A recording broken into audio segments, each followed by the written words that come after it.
ครับสวัสดีพี่น้องป้องฝ่ายบัสกุสุกุลพี่น้องจ่าเป็นอุ้ยอาญาได้พี่น้องเป็นน้องโพกแต่มื้อนี้ฮะพอดีมีลูกค้าเพิ่งสั่งงานมาตอนเที่ยงแหละพี่น้อง ประมาณเที่ยงแหละอยู่ซักแก้วพี่น้องขาใช้งานวันที่19ว่าซั่นมื้อนี้วันที่15พระชาก็ต้องเห็นให้ทันนะคะเมื่ออื่นวันที่16ต้องได้ส่ง16 17 18นะคะเพื่อไว้ฮอตเร็วเป็นดีจ้ะฮอตลูกค้าเร็วเป็นดี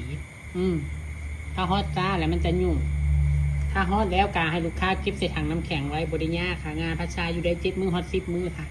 อันนี้พัชชาจะใส่ลวด2 เส้นด้วยค่ะ เป็นลวดเบอร์18นะคะพี่น้องคะเมื่อนี้เพิ่นหมดครับค่อย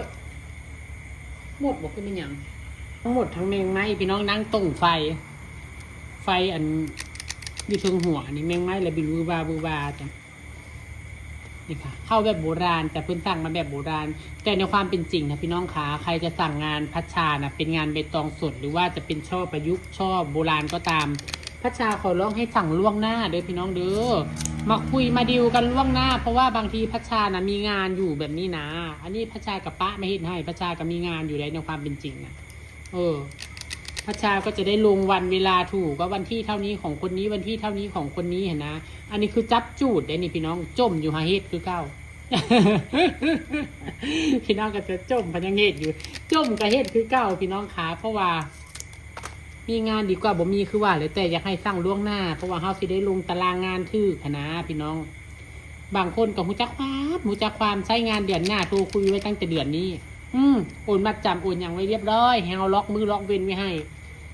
บางคนก็ได้บางคนกาสั่งมือนี้เสียมืออื่นมือฮือนี่ลดนะบ่ได้ได้ถ้ามันติดงานใหญ่ๆมันเก่าเฮ็ดให้บ่ได้พี่น้องขาถ้างานใดที่แบบว่าพอเฮ็ดได้เฮากระลัดคิวให้อยู่นะอันนี้เข้าช่อโบราณเด้อค่ะบางคนอาจสิแนมว่าเข้าช่อโบราณนี่ง่ายอยากให้ลองเฮ็ดเบิ่งก่อนเด้อพี่น้องจ๋าการทำใบสีน่ะอาจจะมองดูแล้วทำง่ายทำเป็นแต่ทำให้สวยนะมันยากเลยพี่น้องเลยจะทำให้สวยนี่ยากอันนี้เป็นแม่15เพื่อนน่าจะเฮ็ดแค่2 ชั้นนะพัชชาคิดว่าเพราะว่าเพื่อนสร้างแต่แม่11กับแม่15มาถ้าไปประกอบเองแบบนี้ก็จะถูกหน่อยพี่น้องคะก็จะถูกเพราะว่าพัชชาเฮ็ดแต่ช่อให้แล้วพี่น้องก็เอาไปประกอบเองแบบนี้ก็จะถูกช่อโบราณก็จะถูกกว่าช่อประยุกต์เพราะว่าไม่ได้เสียบดอกไม้ใส่แต่ดอกรักดอกพุธปลอมนะพระชาเนี่ยต้องตัดด้านข้างออกได้2 ข้างอันนี้ต้องตัดออกบางคนเขาเจ้าบ่ตัดก็แล้วแต่เนาะค่ะเทคนิคไผ่เทคนิคมันและการเรียงนิ้วเรียงดอกพุธนะคะพี่น้องคะการเรียงนิ้วเรียงดอกพุธสำคัญเด้อคอยสิบอกให้บางคนคิดว่าเรียงไปรวดอย่างใดก็ได้บ่ได้ค่ะเป็นอย่างพระชาจังหวะบ่ได้มันจะบ่สวยนิ้วจะบ่สวยค่ะพี่น้องคะมันจะบ่สโลปลงค่ะนะและกระผ้านุ่งนี่พระชากระไซส์2 ขนาดค่ะนี่อันนี้เอิ้นว่าผ้านุ่งนี่อันแบบนี้เอิ้นว่าผ้านุ่งพระชาไซส์ขนาดเล็กกับขนาดใหญ่อันนี้คือขนาดใหญ่นี่ใหญ่ให้ยาวลงมาเอาจังบ่ได้ต่อตองถ้าตองบ่ยาวตองสั้นกับเข้าช่อยากบอกว่าจะเป็นแม่โบราณหรือแม่ประยุกต์นะคะแต่ที่สำคัญนะคะพี่น้องคะช่องไฟค่ะช่องไฟหมายถึงตัวนี้เขาเอิ้นช่องไฟเห็นบ่ที่เบิดห้างเบิดให้เสมอกันค่ะเท่าที่ห้างก็ได้บ่เป็นหยังและการนิ้วที่พระชาบอกเรียงปลายดอกพุธนี้พระชาใช้มาอยู่ใต้ตัวนี้เวลาโง้มลงมาเห็นบ่ให้อยู่ระดับนี้เวลาเห็ดจะได้สวยมันจะได้เรียงกันสโลปสวยและก็อีกแบบนึงของพระชานี่จะบ่เอานิ้วยาวคำพูดเท่าแต่ที่เพิ่นก็มักนิ้วยาวเนาะแต่พระชานี่บ่มักพี่น้องค้านี่เป็นความชอบส่วนตัวพร้อมและเฮ็ดให้ลูกค้าก็จะบ่เฮ็ดนิ้วยาวพร้อมให้ยาวพอดีงามบ่ให้ยาวคันลาดคันยาวคันลาดแล้วมันบ่บาลานซ์เวลาไปประกอบมันดูเหมือนงานไม่เรียบร้อยยังไงไม่รู้นะพี่น้อง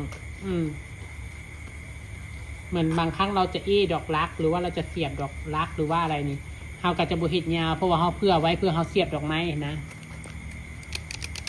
ใครสนใจสเต็ปเปอร์ปากกว้างก็สั่งได้เด้อจ้ะไส้ดีแท้ไส้ดีว่าเด้อเบอร์10ไส้ดีไส้ทนพี่น้องคะบางคนตกใจว่าอุ้ยราคาคือแพงแท้ค่อยก็ได้มาแพงพี่น้อง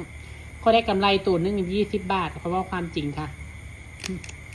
ฮักค่าโดนฮัก3%เก็บเงินไปทางอีกจักสิฮอดบ่ฮอด20 บาทค่ะกำไรตัวนึงค่ะอันได้มาแพงเดี๋ยวพี่น้องบริเวณของจีนอันที่พี่น้องซื้อถูกๆ100 กว่าบาทมันเป็นของจีนจ้าที่พี่น้องบางคนว่าเอ้า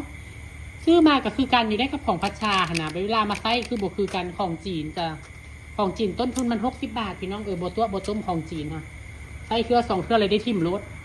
อันนี้ว่าความจริงได้ค่ะบอกอยู่นั่นนี้ของราคาถูกก็มีผู้ใดอยากได้ไปซื้อได้จากของจีนนะแต่อันนี้มันไส้ดีมันไส้ทนจ้ะจะเสร็จเรียบร้อยนะคะพี่น้องคะเจ้าค่ะสวยงามบ่ค่ะพี่น้องคะแม่โบราณแม่15ค่ะเป็นเลขคี่ใบสีมงคลนะคะงานมงคลลงท้ายด้วยเลขคี่ค่ะฝากกดแชร์หน่อยเด้อเบิ่งอะไรถึงรู้สึกใจก็ได้พี่น้องจ้าไปแล้วจ้า